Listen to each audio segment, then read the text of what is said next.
right now what we're kind of seeing and hearing from our current members is really just commiserating on the final SEC ruling.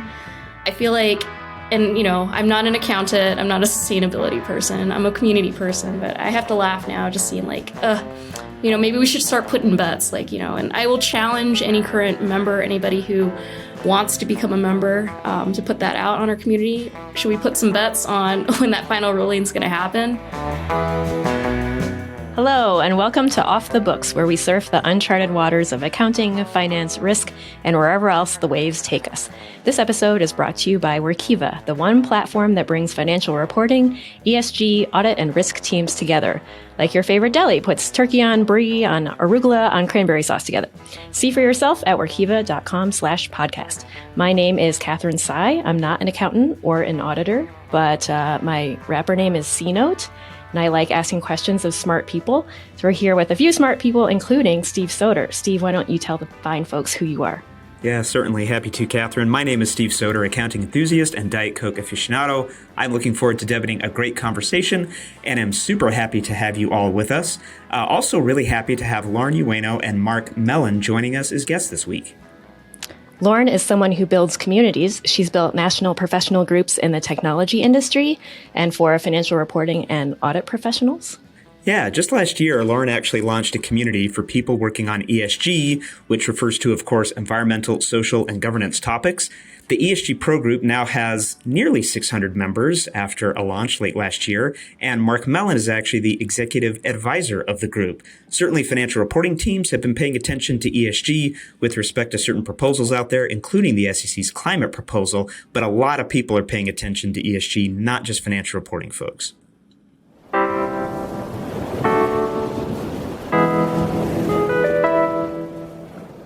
So we'll start off with a super general question. Lauren, maybe we'll start with you. Can you talk about the importance of community and why professional groups exist? Yeah, absolutely. Happy to do that. So, the importance of community is in the name of itself. As humans, we have been successful just in evolution of banding together, relying on help. And, over time, it's just evolved now to our current age of the digital space. So, the importance of community is really to bring together those with challenges, issues, with those learnings, and really come together with your peers just to discuss what's going on. How can we better help each other? And that's just really the humanizing part that I really do enjoy. At the end of the day, as humans, we all are striving for a sense of belonging. And that's really kind of the core behind why communities are important. Mark, I don't know if you have anything to add to that. Yeah, no, I totally agree with everything Lauren just described. I think the one thing that I would add as it relates to ESG and communities, which is maybe even more critical than what we've seen in the past, is just bringing folks together to work on some of the wicked challenges as it relates to ESG, whether they're climate-related challenges, diversity, equity, and inclusion-related challenges.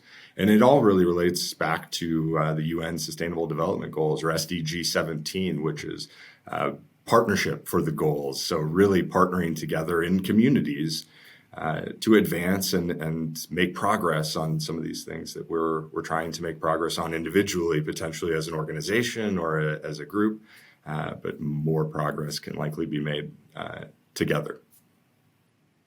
Well, and the ESG Pro Group, as well as this podcast, is a great example of SDG 17. Lauren and Mark, as you know, we were all together in our Denver office having conversations about the ESG Pro Group, and we thought, hey, you know what? Let's get everybody in a room and record a podcast about this. So definitely an example of everybody banding together.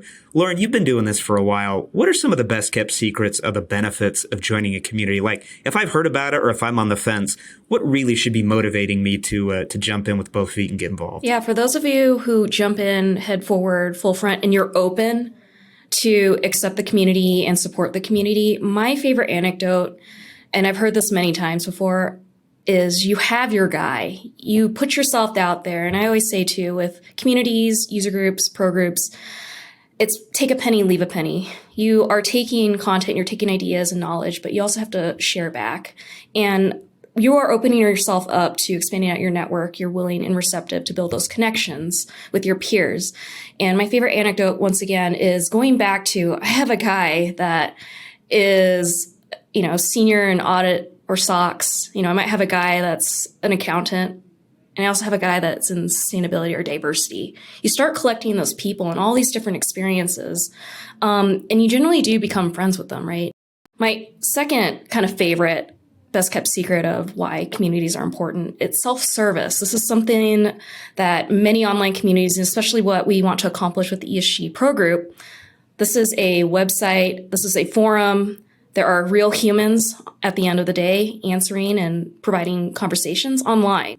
Yeah. Well, it makes me think of like when you're trying to, I don't know, set up a new printer or connect your phone to your computer. So I have no idea, right? And something's not working. And so then you start to like, search on the internet, and then you like find that forum, or you find like that perfect answer that completely answers your question. Nothing feels better than that. And this is something that's not as trivial as maybe setting up a printer, on a computer, but something that directly relates to your job. Can you tell us a little bit more, Lauren, about some of the professional groups that you're running today? Yeah, happy to do that. So currently right now, we are operating under the term of the professionals groups, but they are actually specialized in 3 different topic areas, as I like to refer to them. Our oldest one that we have right now is the SEC Professionals Group. I think one of the cool, unique things about the SEC Pro Group, if I have to pick off the top of my head, is the grassroots movement. And that's what really attracted me to this program. Our SEC Pro Group initially started as just a bunch of accountants, if you can imagine, accountants kind of congregating around the water cooler, and they might have said, hey, maybe we need to grab coffee because I have a friend, at this other company that is also going through this challenge. And that idea just kind of took off of that grassroots movement. No stress or pressure from outside, sales or marketing sources. This is 100% member-led, member-driven, talking about real problems and issues and challenges. So I think that's kind of my favorite anecdote about the SEC Pro Group. So from that, we also saw a need with bringing in for the audit sector. So we spun up the SOX Pro Group, and it functions very similarly the same. We do quarterly meetings. We have a small network of what we like to call SMEs, our executive advisors. So shout out to them if they're listening. Thank you guys so much for helping us out. This is really mostly focused on SOX, audit, internal controls, all that kind of stuff. And then our last one, we're really trying to highlight today is our newly launched ESG Pro Group. We're really looking to transform that space as an open, safe space and free. I have to add that too. It's free. Membership is free and open to those who are actual practitioners in these designations. But we're really hoping to transform the ESG Pro Group space into this area that members can once again go 365 days out of the year, 24 hours a day, just to answer their questions or provide some of their best practices. Mark, one of the questions that I had, and of course I've observed this, and I know you have too, because we've talked a lot about this, is the convergence of financial reporting and ESG and risk and controls. Clearly there's an intersection. We actually start to see that with how these pro groups work together. But I'm wondering if you can comment just generally on how practitioners are sort of thinking through that convergence of challenges and maybe what role community could play for them. Yeah, it's a great question. I think, as someone who's been in the space around ESG for over a decade at this point, we could say that this convergence has been happening slowly for the last several years. But maybe more rapidly as we see things like the SEC's climate disclosure proposal or the CSRD over in Europe. Those types of regulations are starting to illuminate the potential for corporations, organizations, disclosures around climate-related metrics or risk management practices related to climate or broader ESG disclosure will be subject to external third-party assurance, just like financial statements are. And organizations have kind of anticipated this, especially those that are maybe more forward-thinking or more mature in their ESG efforts. And internal audit teams, finance and accounting or controllership teams started to get involved a couple years ago as investors started to take up interest in ESG disclosure. They understood the importance of it, and they came together typically in communities within an organization to bring best practices from finance and accounting to how you would collect data and report in the ESG space. And I think the same will hold true as we start to see this pick up even more steam because of this regulation or because of the continued increase in focus or intensity of focus on companies' ESG disclosure by investors and other stakeholders. And you'll see, I think, the benefit of organizations learning from other organizations. Maybe somebody's internal audit team has been looking at their ESG disclosure for 10 years. They probably have a lot of information and learnings to share with an internal audit team that's just picking up ESG for the first time.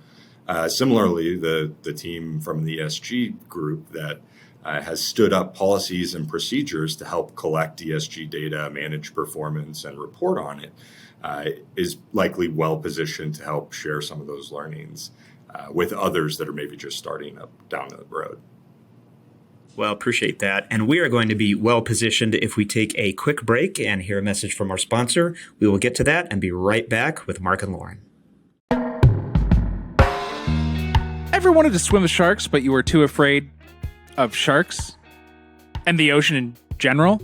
Well, have we got the next best thing for you without all that fear? On Thursday, February 16th, Workiva is hosting a conversation with the shark, Damon John, on goal-setting strategies for cross-functional teams. This fireside chat will focus on the power of setting personal and cooperative goals, and you'll get the chance to ask Damon your own questions at the end. Plus, start knocking out those CPE requirements early.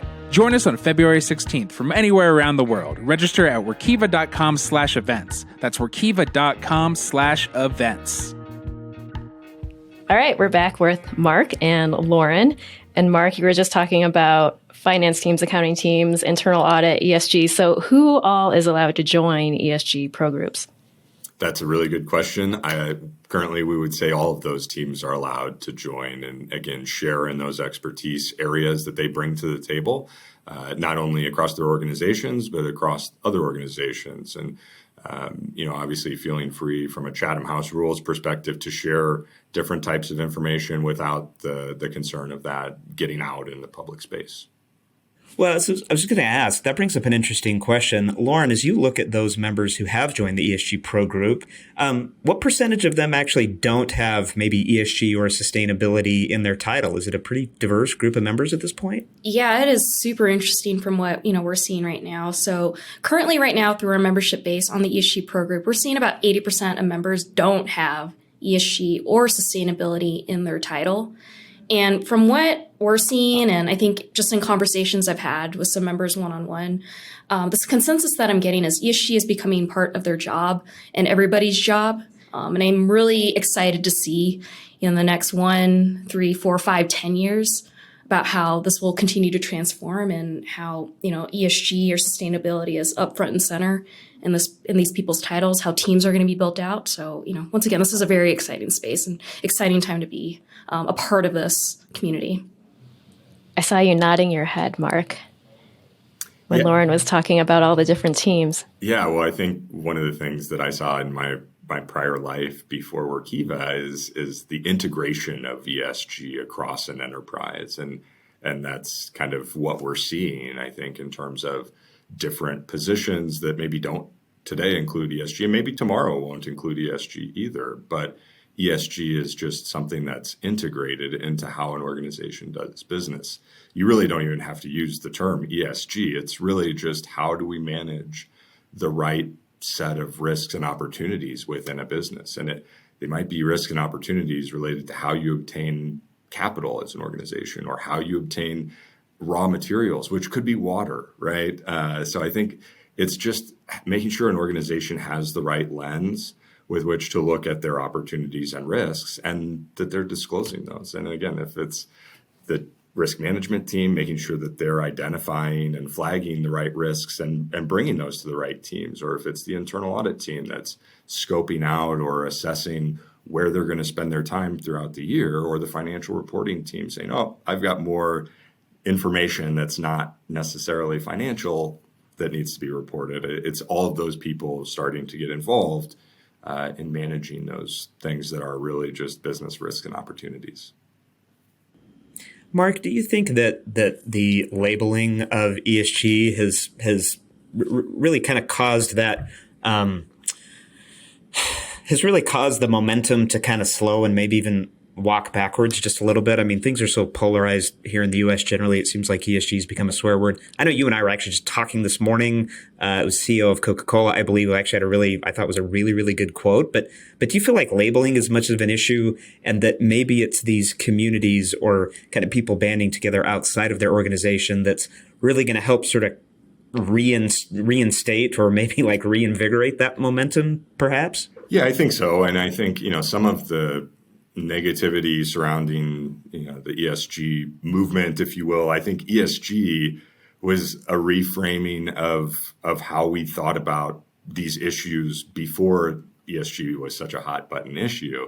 And for a long time, I think in this community, if folks are maybe listening that have been involved with ESG issues or sustainability issues for more than 5 years, we were trying to figure out as a community how to reframe the conversation and the narrative, because again, it's really just about business risks and opportunities.